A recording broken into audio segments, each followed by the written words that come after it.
Now, the older I get, the more I'm learning and understanding the art of privacy and just having things and keeping things to yourself because it just makes it a little more special and it has space and room to come into fruition, right? But for me, who's someone that wants to do social media and put myself out there, it's kind of confusing because it's like, okay, what am I allowed to share? What am I not allowed to share? What do I think I want people to know and I don't want people to know? But here's the thing, I also find fulfillment in telling people my business. I don't know. I know it's weird. I know it's weird because in today's society, it's like, keep things to yourself, keep things on the, you don't have to tell everybody everything. You don't have to put your business out there. It's kind of like more of an ick when people see you putting your business out there and not keeping your life private. But to me, people don't understand, and also not just me, other people who do put their life out there, it brings me a weird fulfillment. Like, I like to have fun and show people that I'm having fun instead of just having fun and being in the moment. Like, me going to a concert and recording, people are like, oh, just live in the moment. I am living in the moment as I'm recording this concert. I'm doing both simultaneously. And I think it's something that you have to really want to do because I've always saw myself on the big screen. Ever since I was a kid, when they tell you to do or become what you wanted to do when you were a child, I've always wanted to be seen. I've always wanted to be seen. So to me, I feel like being seen, no matter what, is fulfilling for me. That's something that brings me joy. And I look at like people who do reality TV and how their business out there, they can do that because they have the strength to do that. That's something that they want to do. Does it get a little crazy and hectic and sometimes it can be overwhelming for them? Absolutely. But at the end of the day, I feel like I have the power to handle that. Not everybody has that power to do that. So I think maybe I just have to figure out what works for me and like know what I want to keep private. Because like Kim Kardashian, for example, to us, we be thinking, oh, she puts her whole entire life out there. But I'm pretty sure there are things that she keeps to herself. You wouldn't think there are things that she keeps to herself because they're just so close to her chest, right? For me, like the things that I put out there, I don't mind people knowing. People are like, oh my God, that's such a big deal. Like, you should keep that to yourself. And the things that aren't that big of a deal, those are the things that I want to hold to my chest. So it's like vice versa, like complete opposite. The things that are not that big of a deal to you, be like, oh, okay, you should. To me, I'm like, oh no, I'm keeping this to my chest. But the things that are like massive and people are like, oh my God, I can't believe you're talking about your sex life. It's like, bitch, are you not fucking? Like, everybody's having sex. That's not that big of a deal.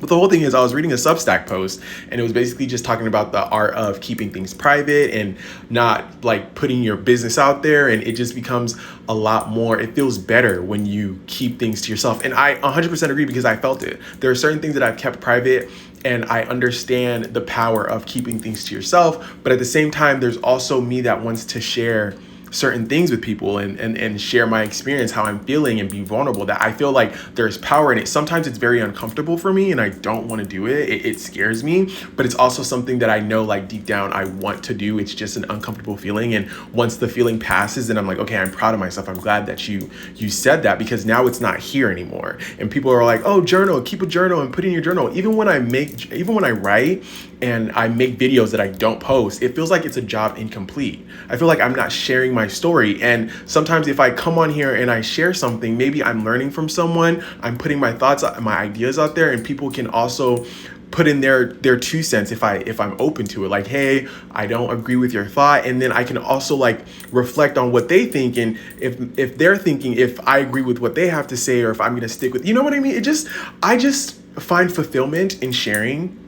I think sometimes people don't understand that, but at the same time, I also am, it's like a double-edged sword because I also kind of judge people who want to be so mysterious, like, why do you want to be so mysterious, bitch? Like, share your life. Like, it's not that big of a deal. Like, when we were in high school, we would post everything, but now people just want to, oh, I'm mysterious. Like, and I think a part of it also is like, bitch, you just don't have nothing going on. But that's not true. That's not true. I learned that that's not true. People can be living a great life. They just don't feel the need to post it every second, and it's like, they don't have to. That's their life. They want to keep that shit private. That doesn't mean they're not having a good time. That just means it's probably so important and so they're so in the present they don't need to share. And that also doesn't even mean they're not taking pictures. They could be taking pictures, they could be taking videos, but that's for them. They're going to look at their pictures, they're going to look at their videos later and reminisce on that. They don't have to share. So it's also like understanding, like, just because you're like that doesn't mean other people like that. And it should be vice versa. Just because a lot of people find happiness in not sharing that doesn't mean I have to be like that. Like, I find happiness in sharing. So like, share, bitch. Like, you'll know in time what you want to share and what you don't want to share. So that's just something that I'm trying to understand and like not beat myself up for it, because sometimes I feel like crazy. I feel like, why do you have to share this? I get frustrated with myself because I'm like, you don't need to share everything. Keep things to yourself. Not everybody needs to know everything about you, but it's like, I want to share things with people. I want people to know things about me. Like, even if they don't care, even if I'm not getting anything back, even if you're not liking the story. I mean, sometimes it's annoying when you know people and they don't be one like your stuff, but it's like, no, I don't need it because I need the validation. I'm doing it because I validate myself when I do it. I'm like, yeah, good job. You posted that. Like, fuck that fear, especially like if it's something I'm super scared of. It's nice to get the validation. I'm not gonna lie. It's nice to get the validation. It's nice for people to validate you and like and comment and get feedback and stuff like that. But like, at the end of the day, like, if that was the case, I would not be doing this anymore. I would have stopped posting a long time ago because I'm not getting any followers. I'm not getting any likes, but I never stopped because it's something that I love to do. And I just hope and pray that one day something will take off, but also just love it to the point of nothing happening. But God, please, I want it to happen. I just, I get scared that if it does happen, I won't be able to, like, I'll be scared, because even me having 8,000 followers on TikTok is kind of like, oh my God, like, I don't know how to behave. I don't know what to say. I don't want to say the wrong thing. I don't want to be canceled. All these thoughts come in your mind. It's just like, no, bitch, just be yourself. Just do what you've been doing. Just do what you've been doing, right? So yeah, that's just something that I was thinking about. I've been reading a lot of Substacks and they've been interesting. When I'm at work, like, I read the Substacks and I'm like, oh my God, like, I'm not going to be bored anymore, because I sit in the office and I'm just bored. I'm like, oh my God, I can't believe I'm supposed to be doing this for 8 hours a day. No, I don't want to do this. But thank God for Substack. They're very interesting posts. But yeah, I hope you learned something or you thought this video was interesting.